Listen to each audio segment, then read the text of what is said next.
Anyway, Purbaya bilang, itu kayaknya kalau kita taruh ke masyarakat, diputar di perekonomian jauh lebih bermanfaat deh. Seperti di video ini ya.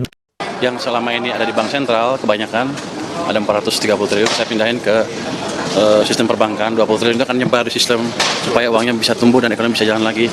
Jadi saya nggak ada apa-apa jaminan uang aja. Tapi kan bank nggak akan mendiamkan uang itu ada cost-nya. Dia akan terpaksa mencari return yang lebih tinggi dari cost-nya. Disitulah mulai pertumbuhan kredit tumbuh.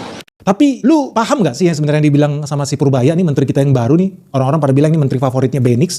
Kenapa ini penting? Karena ketika gua lihat di X, Instagram, Facebook, Twitter, banyak netizen-netizen itu yang tersesat. Maksud gua bukan cuma tersesat, tapi cenderung goblok. Contohnya si Taufik 7000 ini nih. Namanya udah kayak mesin motor aja. Dia bilang apa? Menteri Keuangan yang baru menyuntikkan 200 triliun ke bank. Ingat, ke bank. Artinya, rakyat disuruh ngutang kalau mau dapat manfaat. Padahal masalah utama ekonomi lesu, daya beli turun. Suntik bank sama dengan salah obat. Yang perlu disuntik itu rakyat dan UMKM. Biar ekonomi bergerak. Kalau saya ngutang ke bank untuk buka usaha, tapi daya beli masyarakat lemah, apakah usaha saya bisa bertahan? Kata si Taufik itu ya.